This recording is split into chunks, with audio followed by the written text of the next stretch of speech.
First tonight, the fallout from the damaging photos released of former champion swimmer Grant Hackett's meltdown. A private incident that led to a split with wife Candice Alley has now become very public after images of their trashed apartment became front page news. Jonathan Creek has more. Why cover something up when you know damn well the name of the game is someone somewhere is going to talk and probably have it on their phone? What you're looking at is the work of an angry man, a very angry man. What happened on Saturday night? What went on here? Nothing major at all. Grant Hackett was once the golden boy of Australian swimming.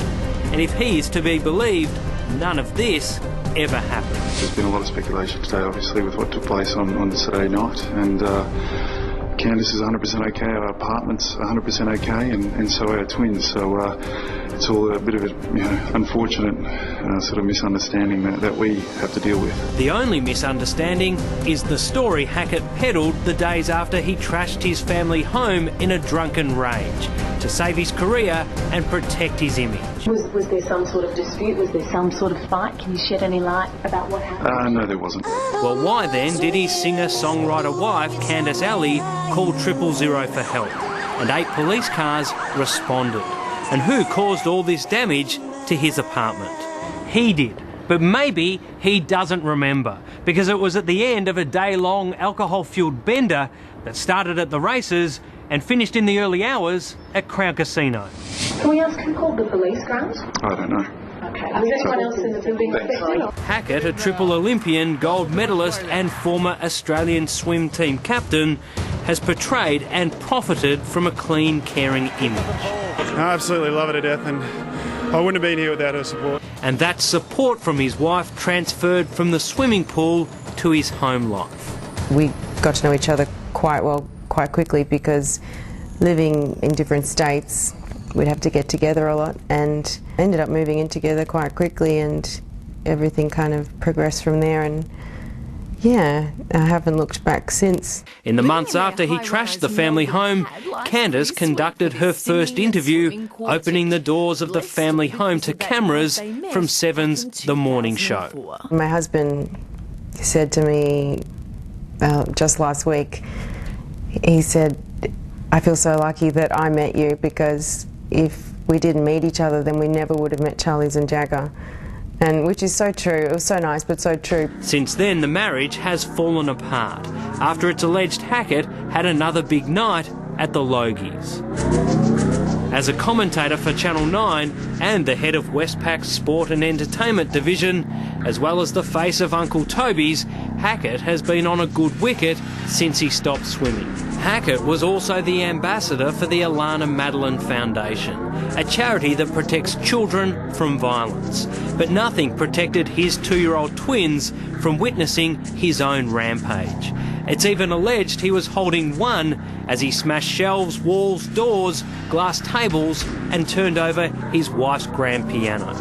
But the next day, according to his employer, Channel 9, it's okay. But the former swimming star says it was a personal matter that was... We all now know it's not. Hackett has always denied the rumours he trashed his home. But these photos, which Victoria Police are now investigating whether they were leaked from their own office, can't be denied. And now that what really happened on the night is starting to emerge, the Alana Madeline Foundation has reacted, dumping him.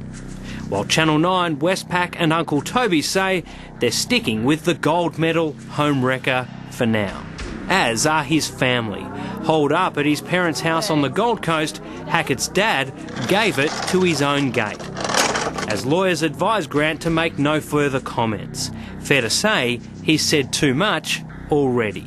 Fiona McCormack from Domestic Violence Victoria can't comment on the Hackett situation directly, but says it's a reminder to everyone that not all homes are happy ones. It's actually rife, and the tragedy is that it's preventable. And rather than wrecked reputations and damaged property, what really matters is the welfare of those who witnessed it. In this case, Hackett's wife and children. The impacts they're long-term and devastating. So there's now a body of evidence that shows that the impact on children's development is quite significant. There's big bucks at stake here, let's remember that. You know, there's big sponsorships, there's big endorsements, and there's a brand image. Marketing expert Simon Hammond claims brand Hackett has committed a costly sin by simply not being honest. The thing we really hate about personality brands is the cover-ups.